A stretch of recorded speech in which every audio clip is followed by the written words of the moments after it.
Welcome back to my channel. So marami kaming nababalitaan na pagbubugbog ng isang lalaki sa kanyang girlfriend o kaya sa kanyang asawa. And alam naman natin na pwedeng makasuhan yung lalaki dyan sa kanyang pambubugbog. And usually, yung case na pinafile is violation of the Anti-Violence Against Women and Their Children o commonly known as VAUSI. Sa batas na to, marami tayong matututunan na proteksyon dun sa mga kababaihan. And we will discuss it later. This includes itong mga protection orders na ini-issue ng barangay, ng korte, kasama dyan yung sustento, kasama dyan yung custody doon sa mga bata, pati yung battered woman syndrome na depensa nung binubugbog na babae, pag-uusapan din natin yan.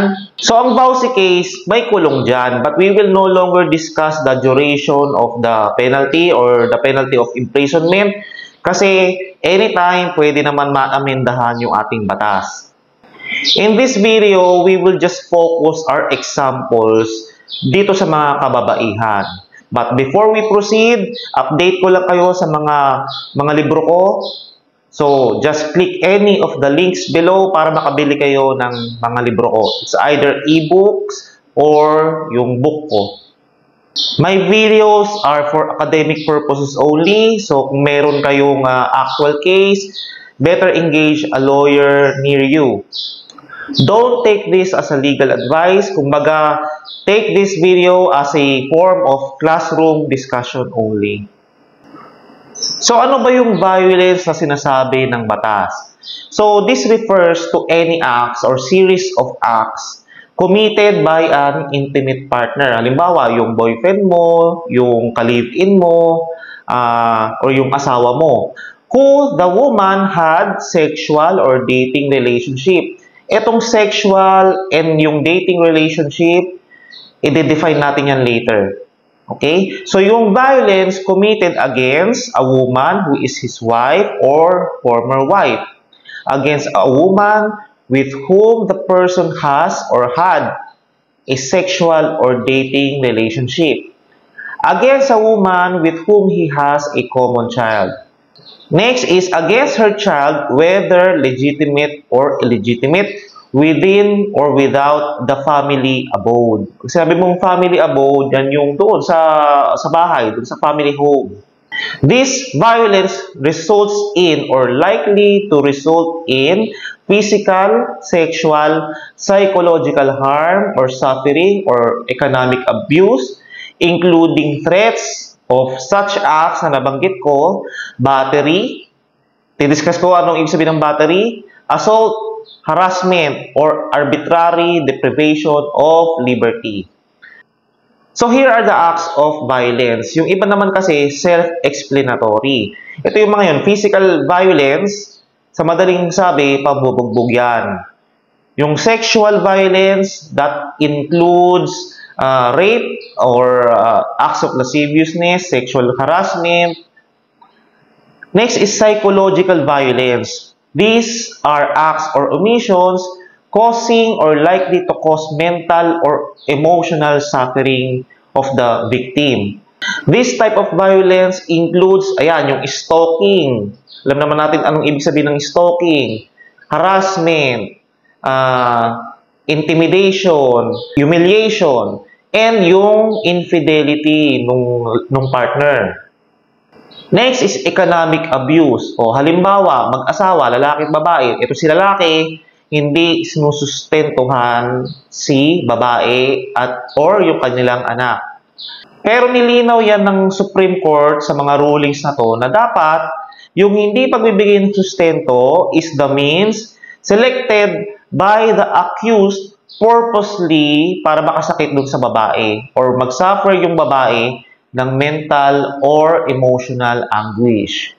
So, ano ba yung dating relationship? Pag sinabi nating dating relationship, yan yung magjowa, romantically involved.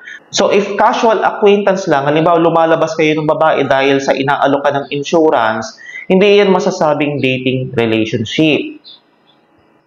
Sa sexual relationship naman, even a single sexual act, sexual relationship na masasabi yan.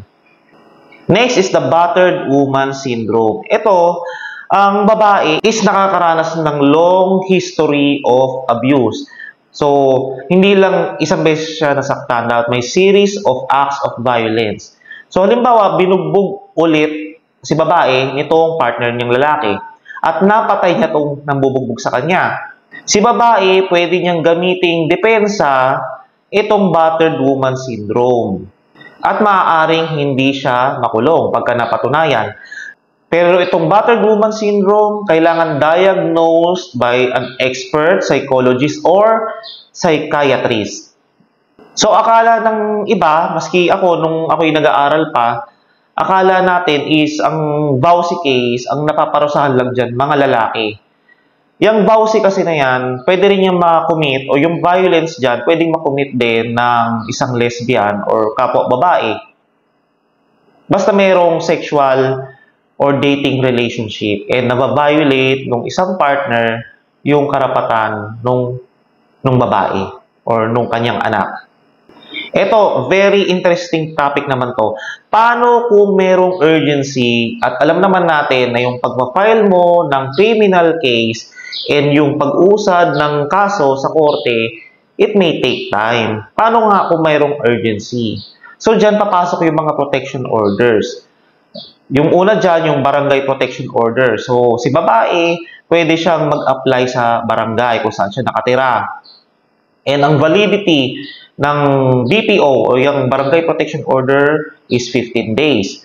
Next is temporary protection order. Yan, kailangan mo na dyan ng lawyer kasi pinafile yan sa korte. And ang validity niyan is 30 days and pwede rin naman yan ma-extend hanggang mag-grant na yung permanent protection order. So, yung mga protection orders na yan, it may prohibit the respondent o yung akusado from harassing the complainant o yung babae. Okay? It can direct the respondent na lumayo. It can direct the respondent to give financial support and pwede rin ma-award doon sa biktima yung kustodiya doon sa mga anak.